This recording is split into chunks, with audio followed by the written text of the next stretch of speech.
Okay, in the newest episode of Denim and Leather Podcast, we have, for me, already a legend on the vocals, Ronnie Romero from Lords of Black, Elegant Weapons, and legendary Rainbow, and a bunch of other projects. Thank you for joining us, Ronnie. Hello, my pleasure. Wanted to ask you from the start. You're Chilean from Chile.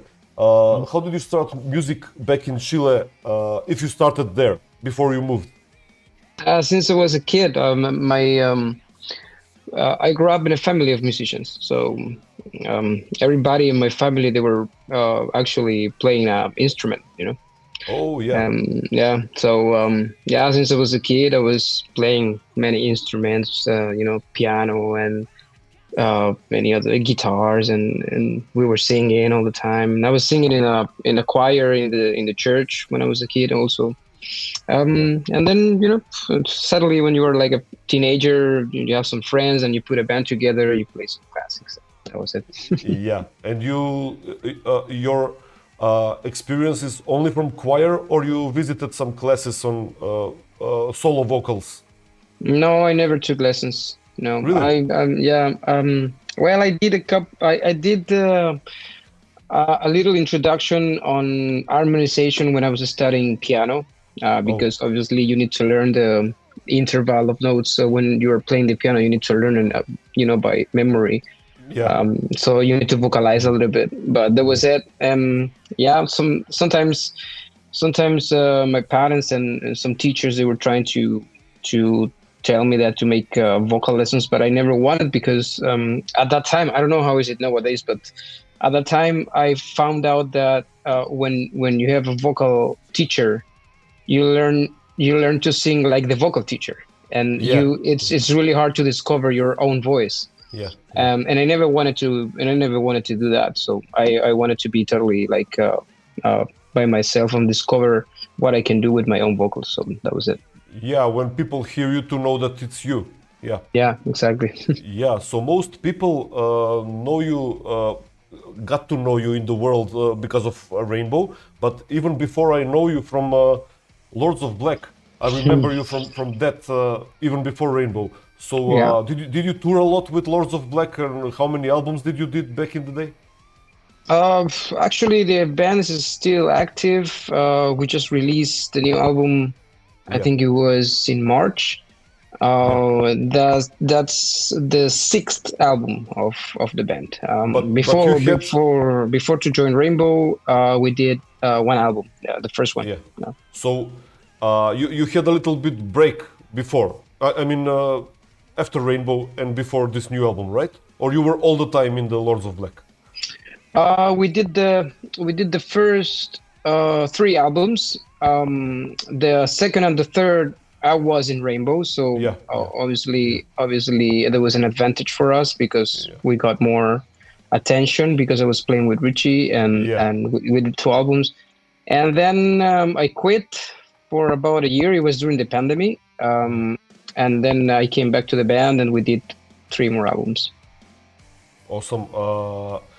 I always liked that band. I never heard this new album, but before that it was perfect. How was working with Ritchie? I mean, how did he find out about you, and how did you got into Rainbow? It's like a huge gig for you back then. Yeah, it was. It was probably the most important thing I will never do in music, because it's not easy. Sometimes, you don't think too much about it, and you live the experience, and everybody knows, and that's okay. But when you really think about it, that you were playing with Ritchie Blackmore, which is one of the pillars of rock music, from the 60s and the 70s, and everybody knows him, and is one of the godfathers of music, of rock music, for all rock musicians like us. Everywhere. Everybody knows this, it's like this trinity of Jimmy Page, Ritchie Blackmore, and Tony Iommi. Yeah. And for me, in my case, I don't know some other people, they say other bands, but those three for me, they were the most important. I grew up listening Deep Purple and Rainbow lately, and then suddenly you're with the guy in the rehearsal room, playing the songs and having tours, and it was amazing. It was great. It's something like I will never, I can't, I can't compare that experience with anything else because with anything before or after. Yeah. no, because I mean, I play with other great guitar players. I did an album with Vandenberg, which is I was a huge fan also. Yeah. I did 3 albums, and I was working for 3 years with Michael Schenker, and which is great also. But everything is on a certain level, and then way above is Ritchie Blackmore, So for me, I can't compare with anything else. How long of a tour did you do with Ritchie? We did 4 tours. We were 4 years working together. Yeah. 4 years. I remember that you got some single out. I remember the single. We got 4 singles out. One of them were actually cover songs, let's say. I wouldn't call it covers because it's Ritchie playing anyway. But we did I Surrender. We did Black Sheep of the Family from the first Rainbow album. We did The Storm, which was Blackmore's Night song. And we did it more rock. And also the previous unreleased single, it was Waiting for a Sign. Yeah, Waiting for a Sign. I remember that one. That was because the others were covers. I remember that one exactly. Yeah. Yeah. Any new plans with Rainbow, or that's about it? With did Rainbow finished forever, or? Yeah, well, I'm not the right guy to say that. You should ask Ritchie because this is his band. It's everything he wants to do. It's going to be done or not. But yeah, I mean, we did the last tour in 2019. Then the pandemic happens. We're supposed to do more shows on 2020, but because of the pandemic, they stopped everything, and then we never got any new information again. So I guess it's not happening anymore. But with Ritchie, you never know. Maybe it's coming again with more shows, with another singer, with another band. Because it's always like that. But we cannot tell. We cannot know. After that, in the pandemic, you created a band called Elegant Weapons with Richie Faulkner of Priest and Scott Travis, and also Rex Brown from Pantera. How was that done? Like a super group, it was unbelievable. I mean, the first album. I think you have one album, right? Yeah, just one album. It kicks ass. That's it's a great album. Yeah. Actually, is Richie's band. He created the band, and. And actually, when he calls me because he was looking for a singer to record the album, he was not thinking about to make any shows or anything like that. It was just he wanted to record that, and it was recorded with another singer already when he sent me the songs, and he wanted to just give a try with my vocals, and I was working with Andy Sleep for a week on the songs, and it was very cool. But suddenly, like other people really liked it, and so we were I wouldn't say force it, but we needed to do some shows, and it was also very cool because we did like 13, 14 shows in a year ago in the summer, and the reaction from the people was great. Yeah, I think there was also a switch of some members, right? Yeah, the thing is, since this band, it was not planned to go live, and then when we finally set up the tour, Scott and Rex, he was doing the Pantera thing, and actually we played with Pantera for shows. So so we were supporting Pantera for 4 dates, so it was impossible for them to join the tour. So but anyway, it was really easy for us because Christopher Williams, which is the drummer in Accept. Okay. He was the guy who really actually recorded the demos of the songs before the recording. So he knew the songs. And then in the bass, Ritchie brings Dave Rimmer from Right Hip, which is, is long time friend. They played together since many years. So it was really easy for the guys to join and have a good sound as a band. Yeah. That band still exists, or I mean, what are plans with Elegant Weapons?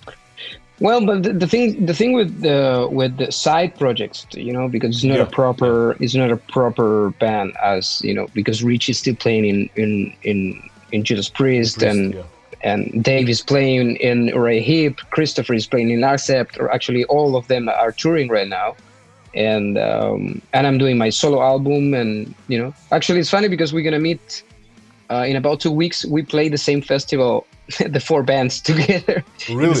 in the same day. So it's Judas Priest, Ray Heap, Accept, Where?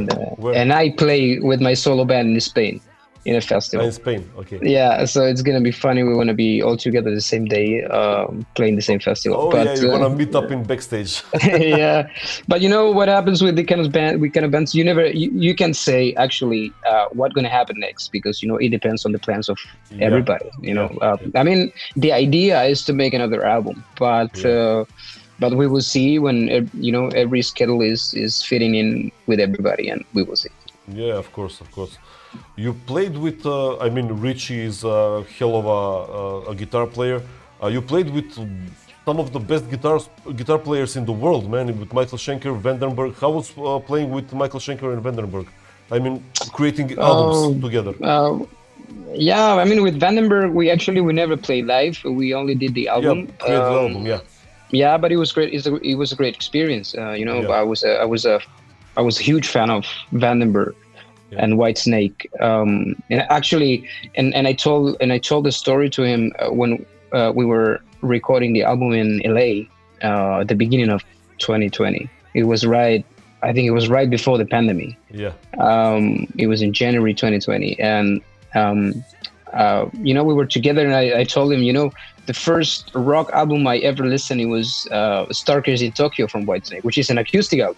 Oh, okay. And Yeah. That's 95, 96, something like that. 95, I think. Yeah, I but think it's so.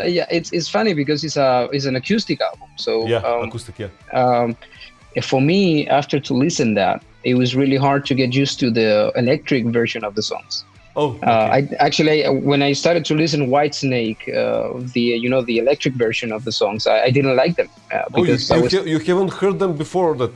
Before the Yeah, Starkers in no. Tokyo? The first time I heard Whitesnake, it Really? was that acoustic show, Yeah. and I fell in love with the songs and Yeah. the way that cover they sang the song at that time, Yeah. and then when I listened to the electric version, I couldn't stand up. It was like I don't like it, and I Yeah, told yeah. to Adrian, it was one of my heroes, and it was funny because then we were playing the songs.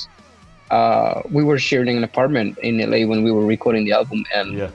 he was playing "Here I Go Again" and "Is This Love" and acoustic versions, and I was singing, and he was so surprised that I knew every single line of that version of the songs because I heard that album many Yeah. times. Yeah. And it was laughing, but it was great. And then with Michael is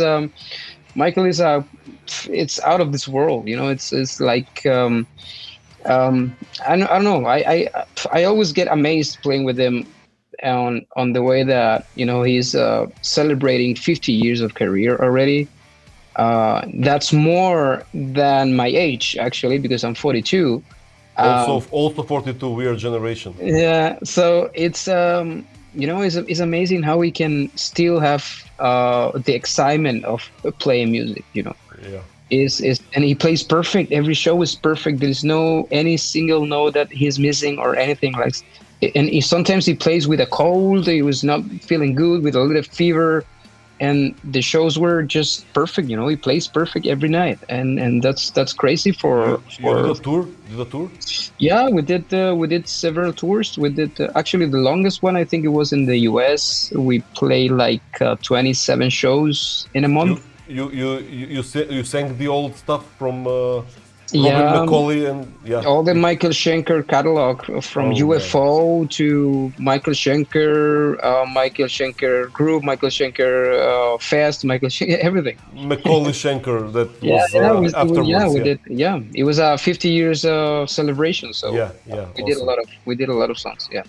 Awesome. I got I got very when a few years ago when I discovered Michael Schenker playing with Rat. Have you seen that? Yeah, There's yeah. Born on the Bayou. That's incredible. That's Yeah, amazing that's playing great. there. Yeah. Yeah. I remember that Whitesnake Starkers in Tokyo also covered a little speaking about the soiree and everything. I remember that Yeah, lines. yeah, Yeah, yeah. yeah, yeah. All that I heard it a lot in the teenage years. Uh, Yeah. well, talking about great guitar players, I talked a few shows back in my podcast with Srđan Brankovic from Big Yep. Deal, who played for your Raised on Radio album. Yep. Yep. How was working with him, and that album, that your first solo album is amazing. It was great.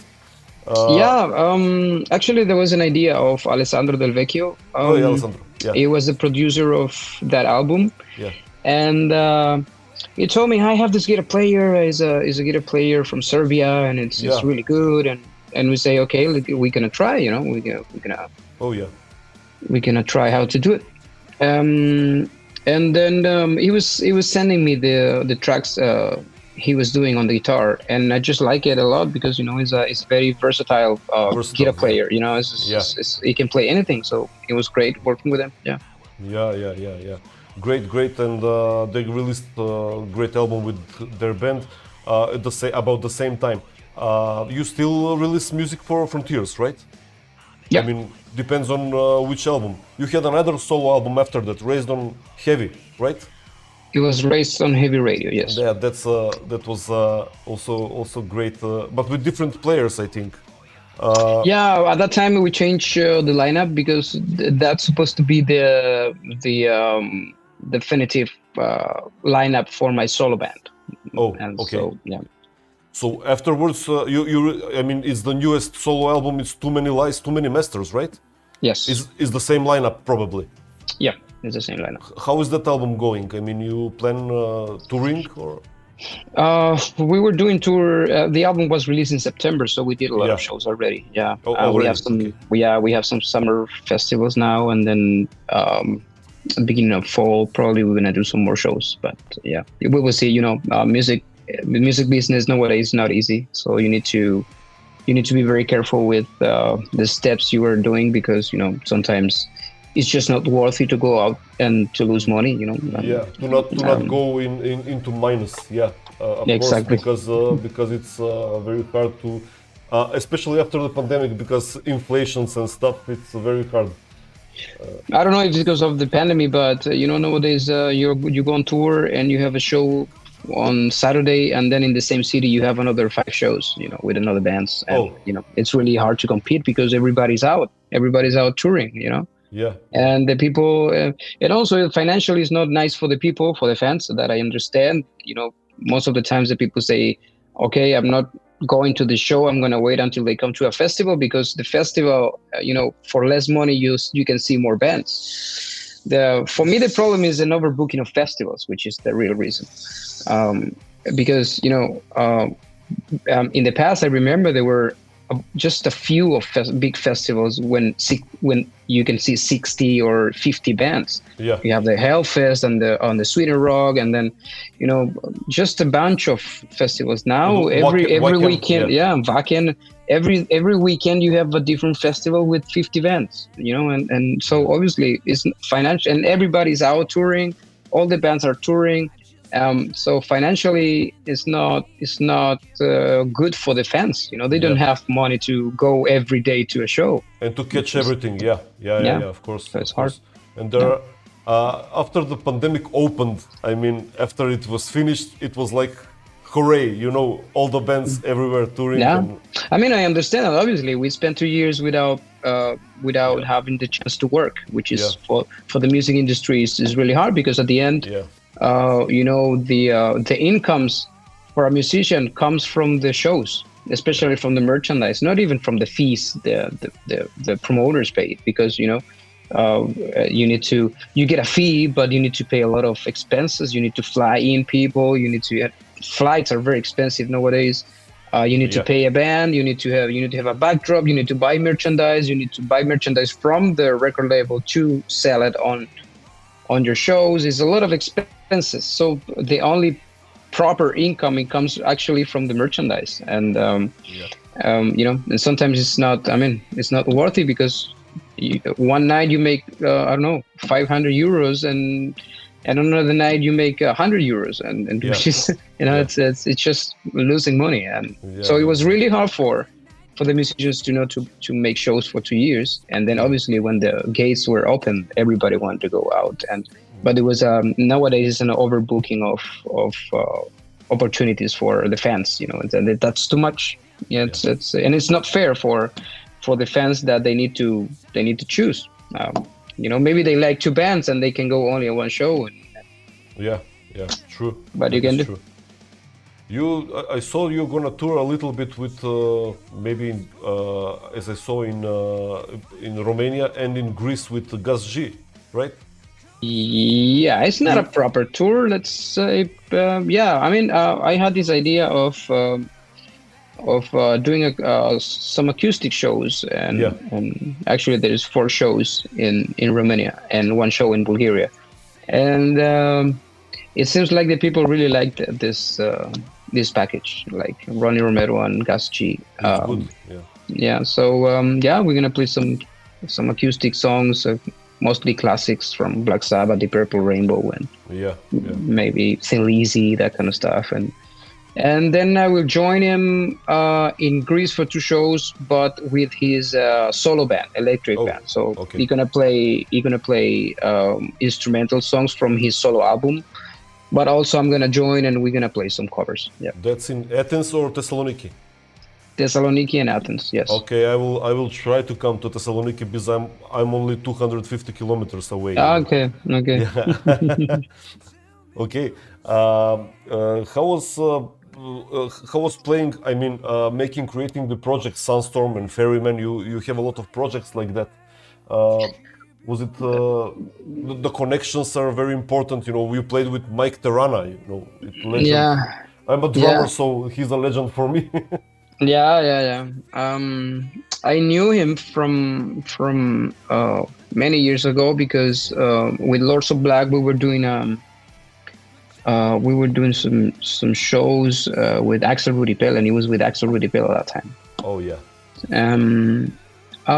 And then when Frontiers, they asked me to do this album with Magnus Carlsen, and Magnus, that's going to be called The Ferryman.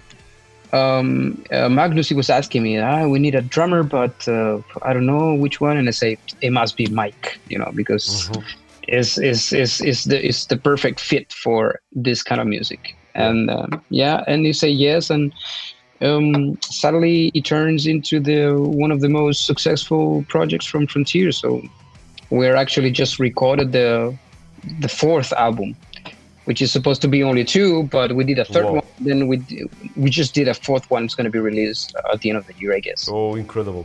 Yeah, incredible. How many albums do you have behind you? Recorded albums with all the projects, all the bands.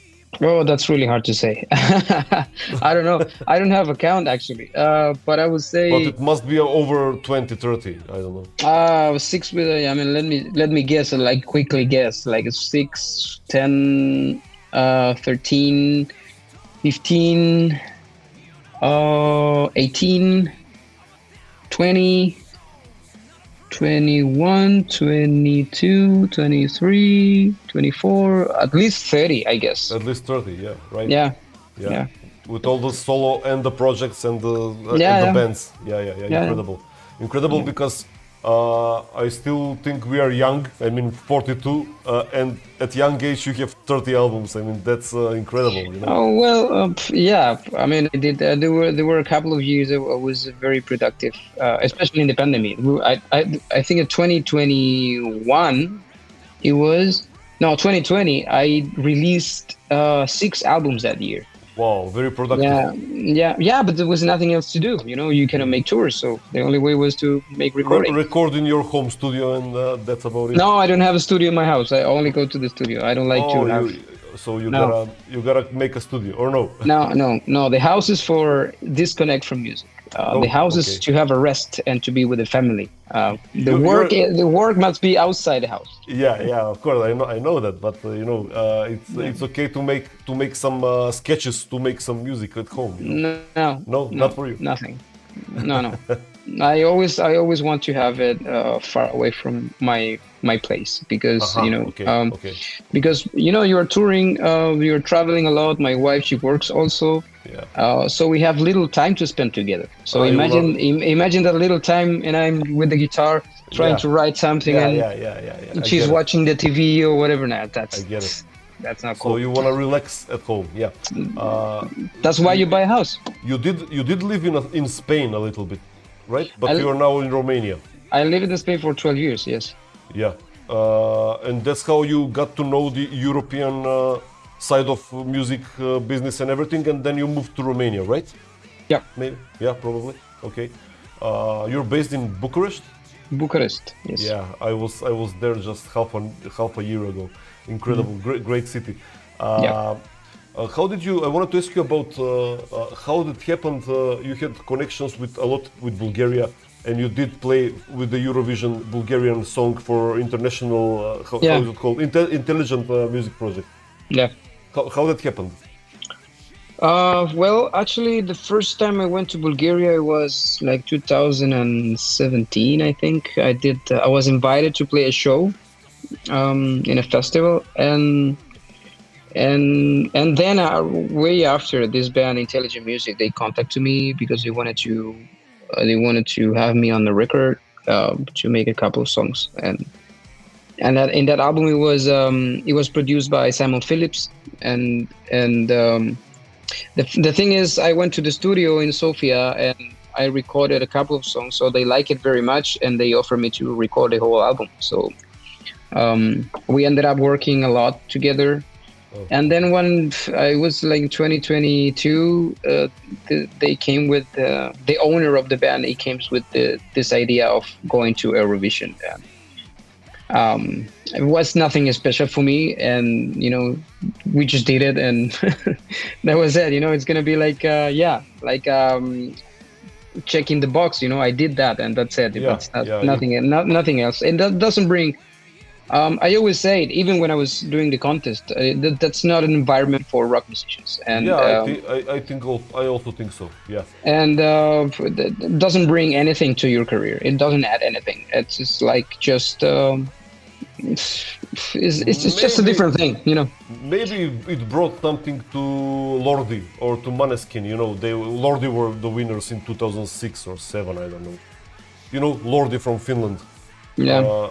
So maybe it brought some fame for them. Some festivals and shows. Yeah, and- Lord is a band that I can respect, but I don't like when people talk about Maneskin as a rock music. I don't like it. I don't like them also, but they're like they wanted to be in the fame of like we are Motley Crue now, but they're Yeah, not. they you know. are. I mean, it's very respectful with what they do, and they won Eurovision, which is great, and I think they're very successful now, which is awesome. But they're not rock. This is pop music with Yep, true. with a Motley Crue attitude, and that's Yeah, it. the attitude is what they stole, but they are not doing the proper rock and roll. Of Yeah, course, but I get it. but to make rock music is nothing to do with the attitude. I mean, I'm sorry. This is my point of view because I got it.